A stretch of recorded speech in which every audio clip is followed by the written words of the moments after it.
السلام علیکم ورحمۃ اللہ وبرکاتہ۔ تمام تعریف اللہ جل مجدہ کے لیے سزاوار ہے جو سارے جہاں کا پالنے والا ہے، جو ذات سے از خود موجود ہے، سارا عالم نو پیدا اسی کا کیا ہوا ہے، وہی جلاتا ہے اور مارتا ہے، ہر بیمار کو شفا عطا فرماتا ہے، ہر حاجت مند کی حاجت روائی فرماتا ہے، کوئی اس کے مثل و مانند نہیں، وہ اپنی ذات میں یکتا و تنہا ہے، اس کا کوئی ہمسر نہیں۔ میں گواہی دیتا ہوں کہ نہیں ہے کوئی معبود برحق لائق عبادت سوائے اللہ جل مجدہ کے، اور میں یہ بھی گواہی دیتا ہوں کہ محمد عربی صلی اللہ تعالی علیہ وآلہ وسلم اللہ کے بندے اور خاص رسول ہے۔ صلاۃ و سلام نازل ہو ہمارے آقا نامدار حضور تاجدار محمد عربی صلی اللہ تعالی علیہ وآلہ وسلم پر، آپ کی آل پر، آپ کے اصحاب پر، بزرگان دین برادر اسلام۔ اللہ جل مجدہ کا یہ لاکھ لاکھ شکر و احسان ہے کہ اس نے تازگی کے ساتھ ہمیں آج سانس لینے کا موقع عنایت فرمایا اور حیات بخشی۔ عزیز اور بزرگوں، اللہ جل مجدہ کی بڑی شان ہے اور وہ بلند و بالا ہے، اور وہ اپنے بندوں سے یہ چاہتا ہے کہ ہم سب اسی کی بندگی بجا لائیں۔ عزیزوں اور بزرگوں، ہم روزمرہ زندگی میں جو وقت گزار رہے ہیں، جو ساعتیں ہم گزار رہے ہیں، یہ سب اللہ کی بندگی کا ایک حصہ ہے۔ اگر ہم اس کو سمجھ نہیں پا رہے ہیں تو ہم غفلت میں ہیں، ہمیں بیدار ہونے کی اشد ضرورت ہے۔ چونکہ اللہ جل مجدہ اپنی ذات سمجھانے کے لیے، اپنی عرفانیت عطا کرنے کے لیے، اپنے محبوب کے ذریعے ارشاد فرمایا، جب اللہ کی وحدت کے بارے میں سوال کیا گیا اللہ کے نبی صلی اللہ علیہ وسلم سے، تو اللہ نے ایک پوری سورت نازل فرمائی، قل هو اللہ احد اللہ الصمد لم یلد ولم یولد ولم یکن له کفوا احد۔ یہ سورت اگر کوئی سمجھ لے تو جتنے باطل عقائد دنیا میں وجود میں آئے سب حرف ہو جائے، سب کا ستباب، سب کا دفاع، سب کی مدافعت اللہ نے اس صورت میں۔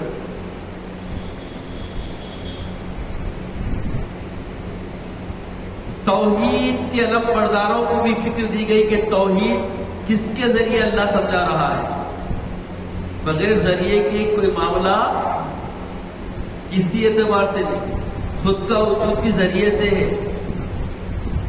جسے رب چاہے وہ اس کا قدرت ہے، اور قدرت کو منوانے والا خالق ہے۔ جیسے حضرت عیسیٰ ابن مریم کو بغیر والد کے بھیج کے تو قدرت کا کرشمہ ہے، ثابت بھی کر دیا، اور ان کے لیے آسمانی کتابوں میں بھی ان کی فضائل بیان کیا، یہاں تک کہ قرآن میں بھی ان کی اہمیت کو بیان کرا۔ مستحکم کر دیا، مضبوط کر دیا، کیونکہ خالق کا خود کرشمہ ہے۔ آدم کو ماں نہ باپ، آدم میں دم آ گیا، یہ قدرت اللہ ہے۔ تو یہ قدرت کے خلاف کوئی سوچ نہیں سکتا، عادت خداوندی کے خلاف کوئی سوچ نہیں سکتا۔ تو یہ خصوصیات ربانی کے علاوہ جو کچھ اللہ نے بنایا اس کا ایک قانون ہے، بغیر وسیلے کے نہ کچھ دیا ہے نہ کچھ لینے والا ہے۔ دیکھو لیتا کیسا، پھر راز تو جانتا ہے، واللہ یعلم ما تسرون ولا تعلنون۔ کیا آپ سن چکے بھیا کہ اللہ تعالیٰ جانتا ہے تمہاری پوشیدہ بھی، تمہارے ظاہر ہے نا۔ جاننے والا ہے تو یہ دو فرشتے کہیں کو رکھا، ذریعہ ہے نا، اکاؤنٹ جانا ہے یہاں سے، تو جانے کے لیے بھی ذریعہ بنایا۔ اس کو ذریعے کی ضرورت ہے، ضرورت نہیں ہے، مگر یہ اللہ کا قانون ہے، یہ اللہ کی عادت ہے کہ وہ ذریعے بناتا ہے۔ پھر راس، دل پہ تصرف کس کا؟ دل پہ تصرف کس کا؟ اذہان پہ تصرف کس کا؟ میں اب بات کر رہا ہوں، اس کی توفیق ساتھ ہے، اگر توفیق روک لیا تو کیا بول رہا ہوں میرے کو سمجھ میں آتا، بولے نہیں آتا، اور میں دے رہا ہوں آپ لے رہے ہیں، سمجھ رہے ہیں؟ تو یہ سمجھنے کی صلاحیت ہے جو آپ میں پائی جا رہی ہے، جو سن کے سمجھ بھی رہے ہیں کیا بول رہا ہوں، کیا آپ سمجھ رہے ہیں؟ یہ ربط جو ہے یہ بھی ذریعہ ہے، بغیر ذریعے کے آپ تک بات نہیں پہنچے۔ تو ایسے ذریعے ہیں، بغیر ذریعے کے نہ کوئی قبول ہے نہ کوئی دور ہے، ذریعہ ہے، بغیر ذریعے کے کچھ نہیں ہے۔ اب جو ذریعے نہیں مانتے ان کو بھی سمجھنے کی ضرورت ہے۔ تو اللہ فرمائے اے میرے محبوب صلی اللہ علیہ وسلم، آپ فرمائیں اللہ کی ذات جانتا ہے۔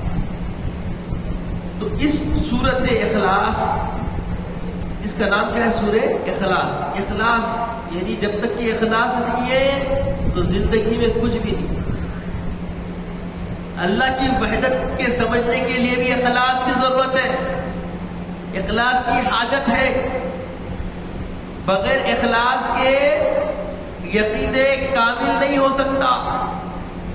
یقین راسخہ کے لیے بھی اخلاص کی ضرورت ہے، اس کا نام ہی اخلاص ہے۔ تو اللہ تعالیٰ پہلی آیت میں آپ فرمائیے میرے علی کہ اللہ کی ذات کیا ہے؟ یکتا ہے، احد ہے۔ عربی کا قاعدہ ہے احد کے بعد کوئی لفظ نہیں ہے، نہ پہلے نہ بعد، ایک ہی چیز تنہا، ایسا یکتا ہو، دو تا تین تک کبھی سنے کیا؟ یکتا اللہ کی ذات ہے۔ آپ بات سمجھ پا رہے ہیں؟ اس کے بعد پھر فرمایا اللہ صفت، اللہ بے نیاز ہے۔ تو بے نیازی کے اعتبار سے ہے جتنے بھی خفیف سے چھپے ہوئے باطل نظریات و عقائد ہیں سب ختم، کہ اللہ تعالیٰ کی چیزوں سے بے نیاز ہے۔ ایسی چیزیں جو عیب والی ہو، کیا ہو؟ عیب والی ہو، اس کی وضاحت آگے دیکھیے۔ لم یلد ولم یولد، نہ وہ کسی کی اولاد ہے نہ اس کی کوئی اولاد۔ دیکھیے عقیدہ بنتا، یہ عقیدے سے کیا ہو گیا؟ وہ جو یہود اور نصارہ ہیں ان کے عقیدوں کو پسمار اور بسمار کر دیا گیا، پسپا کر دیا گیا۔ اور سب سے بڑی دنیا میں قوم یہود اور ہندوستان میں رہنے والے باشندے، بدھ مت، ہندو مت، یہ سب کے یہ بڑی دنیا کی بڑی قومیں، ان سب کے عقیدوں کو پاش کر دیا گیا کہ اللہ تعالیٰ انسان کے ذریعے خود پیدا ہو کے اپنی خدائی دکھاتا۔ بعض کے عقیدے ہیں ایسے، بعض کے عقیدے بولتے نا ایشور پھر روپ لے کے آتا، یہ عقیدے ہیں ویسے۔ تو اللہ تعالیٰ مجدہ نے اس آیت کریمہ کے اندر سارے باطل عقائد اور جتنی بھی کثافت رکھنے والے نظریات ہیں اور جتنی بھی بدعتیں ہیں، جتنی بھی ذلیل خصلتیں ہیں، سب کو سب بسمار فرمائے، دفاع کرتے۔ لم یلد ولم، اللہ تعالیٰ نہ کسی سے جنا گیا ہے نہ اس سے کوئی جنا گیا. اللہ تعالیٰ نہ کسی کا بیٹا ہے نہ اس کی کوئی اولاد. حضرت عیسیٰ علیہ السلام کی جب معجزات اور ان کی الوہیت اور ان کی اللہ کی بارگاہ میں مقبولیت اور ان کی عروج کو دیکھے تو سب بولنے لگے کہ عیسیٰ ابن اللہ، عیسیٰ اللہ کے بیٹے. اور دیکھیے ہمارے آقا علیہ السلام مان جائیں، پیارے آقا علیہ السلام کی عروج کی زندگی کیا ہے؟ ورفعنا لک ذکرک. پھر من آتا محمد اتا اللہ. یہاں تک کہ قرآن کی کئی آیتیں ایسی ہیں کہ رسول کا عمل اللہ کی رضا کے لیے تھا، اور اس عمل کو دیکھ کے صحابہ رسول سے پہلے کر دیے تو بولے اللہ رسول سے تم نے پیش قدمی کی. رسول کی ذات سے پیش قدمی جو کی گئی، اللہ نے اس کو اپنی ذات سے بھی پیش قدمی بتا دیا. اتنا بتانے کے باوجود ہمارے یقینے میں لہجہ برابر بھی پیارے آقا علیہ السلام نے حرف نہ آنے والی خدمت فرمائی، اور ایسا مستحکم کر دیا توحید میں کہ قیامت تک آنے والی امت کبھی اللہ کے رسول کی ذات کو خدا سے جوڑ نہیں سکتی. کوئی معمولی صحیح نہیں ہے میرے آقا نے، اس لیے آپ کو سید الانبیاء بنایا گیا. اللہ جل مجدہ نے آسمانوں سے نبیوں کو بھیجا اور سب کی امامت میرے آقا نے فرمائی. یہ اعزاز اللہ نے عطا کیا، یہ مقام و سربلندی آپ کو اللہ نے عطا کی. اور ساری دنیا، سارے انبیاء جتنے سب سے اشرف اللہ کے جو بندے ہیں، سب کے سب اللہ کی رضا جو ہی بدل آنے والے، اور خدا اپنے محبوب کی رضا کے طالب. یہ مقام میرے آقا کو ملا، یہ عرفہ مقام، یہ بلند مقام اللہ نے اپنے محبوب کو عطا کیا، ہمارے رسول کو عطا کیا. اس کے باوجود ہمارا رسول اپنے خدا ہے، خدا نہیں ہے، مگر خدا سے جدا بھی. یہ خدا ہمارا محمد عربی عبدہ و رسولہ ہے. اس میں رشتی برابر بھی، ہم رمق برابر بھی ادھر ادھر بولیے نہیں کر سکتے، نہیں کرتے چ نہیں. فطرت اتنی ہے ہماری، اگر کوئی کر دیا ہٹ گیا. اسلام میں کوئی شرک کا وجود باقی نہ رہا. لم یلد ولم یولد. پھر آگے اور مستقبل ولم یکن لہ کفوا احد. ہر معاملے میں، ہر امور کے انجام دہی میں، سارے کے سارے معاملے میں احد ہے، وہ اکیلا ہے، تنہا ہے، اس کا ہمسر. سارے صفات میں اکبر. صفات کی ادائیگی کے لیے کئی ذات نہیں ہے، ایک ہی ذات ہے، اور سارے اوصاف اس میں بعدم موجود ہے جب سے اس کا وجود ہے. ایسا نہیں کہ نئے نئے آگے نہیں.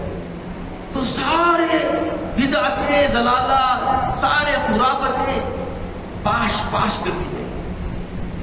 جتنے باطل عقائد تھے سب کو بسمار کر دیا گیا. تو عزیزوں اور بزرگوں، اخلاص جس میں آتا ہے اسی کے اندر توحید کا راز سماتا ہے، اور یہ راز لینے کے لیے اللہ والوں سے جٹنا پڑتا. حضرت سیدنا حضور بندہ نواز یسوع دراز خطب دکن علیہ رحمت الرضوان نے پوری زندگی یہی کام کیا. ان کی تعلیمات آپ دیکھیں گے تو آپ کو حیران ہو جائے. یہ اور بات ہے جو خرافتیں رکھنے والے کیا کیا بول دیتے. گلگلا گئے وہ تو شرک کرنے والے مسافروں میں ایسا ہوتا ہے. کسی اللہ والے کی زیارت کو جانا شرک ہو سکتا کیا؟ جب اخلاص ہمارے پاس ہے، صورت اخلاص ہے، اور اخلاص سے اخلاص ہمارے اندر آ گیا، اس خلوص کو مشرکانہ بات کو تصور کر سکتا؟ تو کچھ ایسے باطل ہیں جو گھس گئے ہیں، راسخ کو باطل بنانے کی کوشش کر رہے ہیں. اب جیسے چل رہے کی حالات، سارے غلط فیصلے ہو رہی، یہ فیصلہ صحیح ہے بول رہے نہیں ہوا. اسلام دیکھیے کیسا استحکام دینے والا مذہب ہے کہ اپنے دین کے ماننے والوں کی حفاظت کرنے والے مجاہدین، اور مجاہدین کی تحفظات کرنا پوری امت کی اکنامک پہ سب سے زیادہ ان پہ خرچ کرنے کی ذمہ داری ہے۔ دیکھیے کیا تعلیم ہے ہمارے کو۔ اب کیا ہو رہا ہے ہندوستان؟ اکنامک بچانے کے خاطر اپنے مجاہدین کے نظام کو دھرم برہم کرنے کے لیے کوشش شروع ہو گئی۔ ملک محفوظ رہے گا۔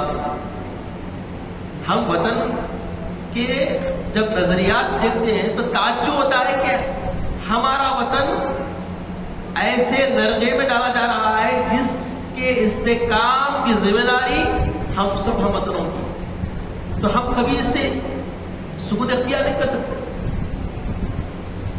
تقاضا ہے وطن کا بھی کہ ہم ایسے اللہ کے ماننے والے، ایسے رسول کے ماننے والے کہ ہمارے دین کی وفاداری میں یہ چیز ہے کہ جہاں ہم جس خطے میں رہتے ہیں وہاں کے عمل کی ذمہ داری ہم اپنی سمجھتے ہیں، چاہے تم سمجھو نہ سمجھو۔ تم دھوکے میں لا کے سارے باشندان وطن کو گمراہ کر رہے ہو، مگر یاد رکھو تمہاری یہ گمراہی تمہیں کو لے کے ڈوبنے والی ہے۔ تمہاری فرعونیت، تمہارا معاملہ کیا ہونے والا ہے، تمہیں کہاں غرق کر دیا جائے گا پتا بھی نہیں چلے گا۔ بڑے بڑے فرعون غرق ہو گئے، سننے میں آیا ہل سے تبدیلی ہونے والی ہے۔ اس کو لائٹ نہ لے، ہوشیار ہے۔ ایمان والے کبھی غفلت میں نہیں رہتے، چاہے مسجد میں رہو یا بازار میں رہو، گھر میں رہو یا دیان خانے میں رہو، کبھی غفلت میں نہیں رہتے ایمان والے۔ اگر غفلت میں رہے تو ایمان والے کب ہوئے؟ ہاں، اللہ سمجھ ہے، سمجھ کے بندے جیسے وہ بے نیاز ہے، ہم اس کی محبت میں دنیا سے بے نیاز ہوئے۔ یہ بندگی کا تقاضا ہے۔ ہماری زندگی خریدنا ایسے ہی ہونا چاہیے۔ کہاں ہے میرے بھائی؟ چورستوں پہ رستے روک لیے تو نہیں ہوتا، مسجدوں میں آئیے، مسجدوں کو استحکام دیجیے، مسجدوں کے ذریعے اپنا استحکام طلب کیجیے، پھر دیکھیے معاملہ کیا ہوتا ہے۔ مسجد وہ مسجد یہ مسجد، پکارا بند کرو، مسجدوں کی فکر کرو۔ تو فکر کیسے ہوتی؟ خالی پکارے سے ہوتی کیا؟ خالی نکلنے سے ہوتی کیا؟ اب مل رہے جمعہ میں، اب آئیے پھر مغرب دیکھیے کتنے مضبوط ہے معلوم۔ تقریباً پورے آس پاس کے جگہ میں کھجور کے توڑے توجہ، اب خیریت دو، اہمیت دو، بڑی مسجد ہے۔ اب کچھ بھی ہو تو وہ بولنے کے لیے سب آتے ہیں۔ تو عزیزوں اور بزرگوں، ہم سورہ اخلاص کی عرفانیت سے اپنے سینوں کو منور کریں۔ یاد رکھیں یہ اثاثہ ہے ہمارا توحید کا، اور یہ اثاثہ اللہ نے رسول کے ذریعے ہمیں عطا کیا۔ تو عزیز اور بزرگوں، اگر ہم اس کو سمجھ لیے تو جس طریقے سے ہم اللہ کی وحدت میں دوجا نہیں مانتے، تو ہماری یاوری کے لیے بھی دوجا بولیے ضرورت نہیں ہے۔ ہم کیا ہے؟ توکل والے۔ تو توکل کیا ہوتا ہے؟ اسباب ہم کرتے ہیں، مسبب پورا کرتا ہے۔ مانتے نہیں مانتے؟ اسباب کی طرف توجہ کہاں ہے میرے دوست؟ اسباب بنا رہے۔ ہاں دیکھیے، اب بچوں کو دینی تعلیم کے لیے کوئی اسباب مستحکم ہے؟ عصری علوم کے لیے کیا نہیں کر رہے؟ لائن میں ٹھہرنے تیار، کھڑکیاں سننے تیار، کاؤنسلنگ کلاس جوائن کرنے تیار، پیرنٹس میٹنگوں میں تیار۔ اب مسجد کا مدرسہ ہے، اگر بولے کمیٹی والے بھائی پیرنٹس پورے اور بات کرنا ہے، نظارہ غلط بولو کر کے دیکھ لو۔ 30 سال کا تجربہ، یہ سفیدی جو جھانکری پورے اس تجربے میں گئی، آتے چ نہیں مدرسے میں، ان کو ذہن میں یہ پکا ہے الف سے لٹف چلا تو اچھا ہے، قرآن الف سے اللہ سمجھنے تیار بولیے نہیں ہے، پوری ذمہ داری سے بولو۔ ابھی بھی وہی حالت ہے، جتنے بھی لٹا پھرے دو طرف الف سے لٹ معلوم، اللہ رسول اللہ، خالی حال کچھ بھی نہیں ہے۔ تو حال بنائیے، توحید کے لمبردار بنیے۔ اللہ کے رسول کے ذریعے اللہ نے اپنی وحدت ہمیں دی ہے، تو اس کو سمجھنے کے لیے وجود دیا۔ ہم بھی اللہ کا جو پہلا حق ہے کیا ہے بولیے؟ اللہ کی وحدت کو سمجھنا، اور یہ ذریعہ اللہ کے رسول کو اللہ نے بنایا۔ تو رسول کے ذریعے جب ہم جائیں گے تو توحید سمجھ میں آئے گا۔ تو عزیز اور بزرگوں، آج کی فکر اتنی ہے کہ یہ جو باطل حالات ہیں ان کی مدافعت سورہ اخلاص، کثرت سے سورہ اخلاص پڑھیے اور سمجھ کے پڑھیے. جو سمجھ جتنی اپنی ملی ہے اتنی کافی ہے. اتنی سمجھ پہ غور و فکر کرتے ہوئے قل هو اللہ احد اللہ الصمد لم یلد ولم یولد ولم یکن له کفوا احد. اللہ الصمد بولے تو اللہ تم کو بے نیاز کر دیتا. کر کے دیکھیے کثرت سے اٹھتے بیٹھتے چلتے پھرتے آپ اللہ الصمد کا بیٹ کیجئے اور فہم میں رکھیے اللہ بے نیاز ہے. بے نیاز کا میں بندہ ہوں، تم بھی بے نیاز. تم اس کا مطلب تم خدا نہیں بنتے. بے نیاز کا مطلب اب تم اس پہ ناز ایسا ہوگا کہ ساری ضرورتیں تمہاری اس سے آپ بری ہو جائیں گے. طالب بن کے مجبور بن کے لین میں تیر کے یہ غیروں کے پیچھے جانے کی ضرورت باقی نہیں رہے گی انشاءاللہ. اللہ تعالیٰ سے دعا ہے کہ یا الہ العالمین ہمیں افکار راسخہ عطا فرما، بلا عزت کی اسلام کی زندگی عطا فرما. اپنے وحدت کے رموز ہمارے سینوں میں جانگزی فرما. ہمارے قلوب کو مولا تیرے توحید کے نور سے منور فرما. مولا عزت کی اسلام کی زندگی عطا فرما. خاتمہ بالخیر فرما. وقت رضا کے جواب عطا فرما. اپنے حبیب پاک صلی اللہ علیہ وسلم کا دیدار عطا فرما. سبحان اللہ و بحمدہ سبحان اللہ العظیم والحمد للہ.